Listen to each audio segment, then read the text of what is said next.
Hi viewers, இன்றைக்கி நம்ம மகா அவதார் நரசிம்மா படத்துடைய ரிவ்யூ தான் வந்து பார்க்க போகிறோம்.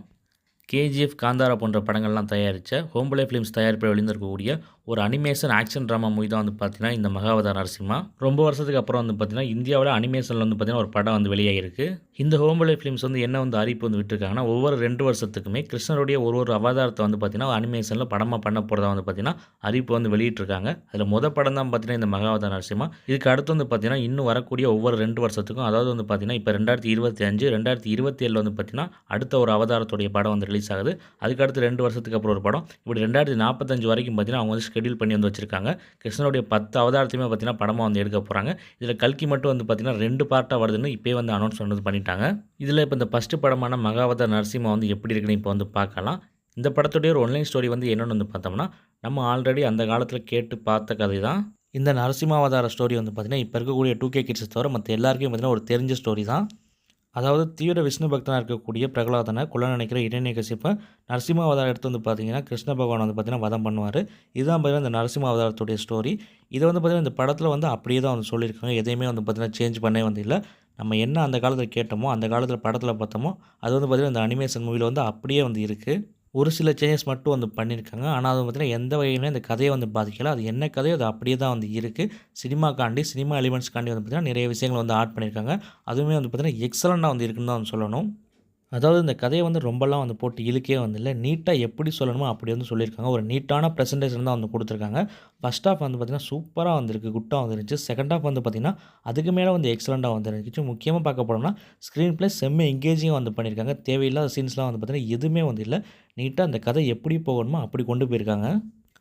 அனிமேஷன் ஒர்க்கும் வந்து பார்த்திங்கன்னா ஒரு எக்ஸ்ட்ராடினரி ஒர்க்குன்னு வந்து சொல்லலாம். ஏன்னா இந்த படத்தை நம்ம பார்க்குறப்போ இது அனிமேஷனில் பார்க்குற மாதிரி ஃபீலாகவே வந்து இல்லை. ரியலாக இருக்க மாதிரி தான் வந்து பார்த்திங்கன்னா நிறைய காட்சிகள் வந்து இருந்துச்சு. இந்த படம் அனிமேஷன் மட்டும் இல்லாமல் 3Dலையும் பார்த்திங்கன்னா உருவாக்கியிருக்காங்க. 3Dயில் பார்க்குறப்போ இதோட எக்ஸ்பீரியன்ஸ் வந்து பார்த்திங்கன்னா வேறு லெவலில் இருந்துச்சுன்னு சொல்லணும்.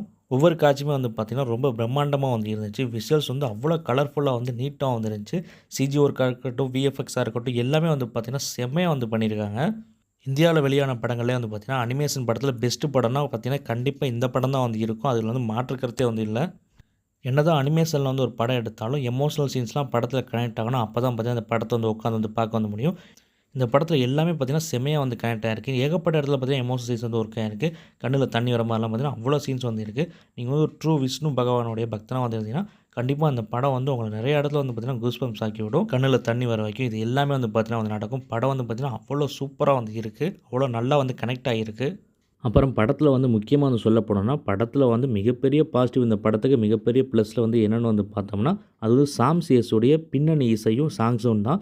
சாங்ஸாக இருக்கட்டும், பின்னணி இசையாக இருக்கட்டும், பேக்ரவுண்ட் ஸ்கோர்லாம் பார்த்தீங்கன்னா அவ்வளோ எக்ஸலண்ட்டாக வந்து போட்டிருக்காரு. எக்ஸ்ட்ராடினரி ஒர்க்குன்னு நான் வந்து சொல்லுவேன். அப்புறம் இந்த படத்துடைய சவுண்ட் டிசைன் வந்து பார்த்திங்கன்னா பார்த்து வந்து பண்ணியிருக்காங்க. ஒரு டால்பி அட்மாஸ் தியேட்டரில் நம்ம இந்த படத்தை பார்க்குறப்போ அவ்வளோ எஃபெக்டாக வந்திருக்கு, அவ்வளோ சூப்பராக வந்திருக்கு. எந்தவித இரைச்சலும் இல்லாமல் தெளிவாக வந்து பார்த்திங்கன்னா எல்லா விதமான ஆடியோ வந்து கேட்குது. பேக்ரவுண்ட் ஸ்கோர்லாம் வந்து பார்த்திங்கன்னா ஆக்ஷன் சீக்வன்ஸில் ஒரு மாதிரி பயங்கரமாக வந்து போட்டிருக்காரு. அதே மாதிரி மற்ற இடத்துல எமோஷனல் சீக்வன்ஸ்லாம் அவ்வளோ சூப்பரான ஒரு பேக்ரவுண்ட் ஸ்கோரை பார்த்திங்கன்னா சாம் சிஎஸ் வந்து கொடுத்துருக்காரு. இந்த படத்துடைய சவுண்ட் டிசைனையும் சாம் சிஎஸோடைய பேக்ரவுண்ட் ஸ்கோரை வச்சு பார்க்குறப்ப வந்து பார்த்திங்கன்னா இந்த படம் வந்து ஒரு மிகப்பெரிய எக்ஸ்பீரியன்ஸ் வந்து கொடுக்குது. அவ்வளோ செம்மையாக வந்து இருந்துச்சு. அப்புறம் இது வந்து நரசிம்ம அவதாரத்துடைய கதை தானே. நம்ம அந்த காலத்திலே வெளியான பழைய படம்லாம் வந்து பார்த்துருக்கோம்.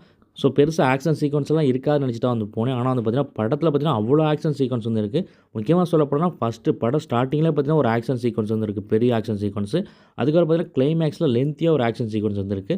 ரெண்டுமே பார்த்திங்கன்னா இந்த படத்தில் வந்து எக்ஸலண்ட்டாக வந்துருக்கு. ஒரு மார்வல் படத்தை பார்க்குற மாதிரி பார்த்திங்கன்னா நமக்கு வந்து ஃபீலை வந்து கொடுக்குது.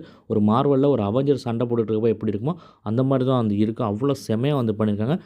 நெகட்டிவ்னு சொல்ல போனால் எனக்கு இந்த படத்தில் பெருசாக எதுவுமே வந்து பார்த்திங்கன்னா நெகட்டிவாக வந்து தெரியலை. ஏன்னா நம்ம ஆரம்பத்தில் பார்த்திங்கன்னா இந்த படம் ஒரு அனிமேஷன் படங்கிற மைண்ட் செட் பண்ணி வந்து போயிட்டோம். இந்த கதை நமக்கு வந்து தெரியும். அப்படிங்கிறப்போ இந்த படம் வந்து பார்த்திங்கன்னா எந்த இடத்துல நம்ம வந்து டிசப்பாயிண்ட் பண்ண வந்து பண்ணல. எதுவுமே பார்த்திங்கன்னா சரியில்லாமல் வந்து இல்லை.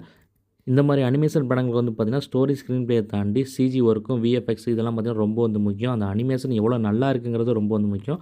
அது எல்லாமே பார்த்திங்கன்னா இந்த படத்தை வந்து பெர்ஃபெக்டாக வந்து இருக்குது. அதெல்லாம் தாண்டி மியூசிக் வந்து பார்த்திங்கன்னா சாம்சி வந்து பிரித்து எடுத்திருக்காருன்னு சொல்லலாம். இந்த கிளைமேக்ஸில் ஒரு தீம் வந்து போட்டிருப்பார். நரசிம்ம அவதாரம் எடுக்கிறப்போ வந்து பார்த்திங்கன்னா அவர் வந்து அடித்து துவம்சம் பண்ணுற பார்த்திங்கன்னா ஒரு தீம் வந்து போட்டிருப்பார்.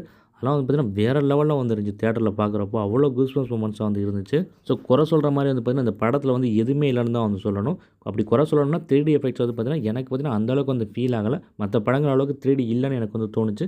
அது எனக்கு கொடுத்த அந்த கண்ணாடினால கூட வந்திருக்கலாம். சில நேரம் பார்த்தீங்கன்னா கண்ணாடியில் பார்த்தீங்கன்னா அந்த அளவுக்கு 3D வந்து ஒர்க் ஆகாது. ஸோ அதனால கூட வந்து இருக்கலாம். தியேட்டரில் கொடுக்குற கண்ணாடிலாம் பார்த்தீங்கன்னா ரொம்ப பழைய கண்ணாடியாக இருக்குது. மொக்க கண்ணாடி தான் வந்து கொடுக்குறாங்க. ஸோ அதனால கூட அது வந்து இருக்கலாம்.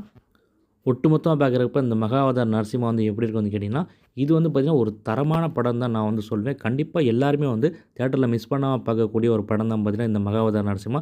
இந்த படத்துக்கு என்னோட ரேட்டிங் வந்து 5க்கு 4. இந்த மகாவதார் நரசிம்மா ஒரு பவர்ஃபுல் ஸ்பிரிச்சுவல் எக்ஸ்பீரியன்ஸ். தொடர்ந்து சினிமா ரிவ்யூஸ் பார்க்குறதுக்கு, சினிமா சம்மந்தமான சுவாரஸ்யமான வீடியோஸ்லாம் வந்து பார்க்குறதுக்கு மறந்துடாம நம்ம சேனலை வந்து சப்ஸ்கிரைப் பண்ணி வச்சுக்கோங்க.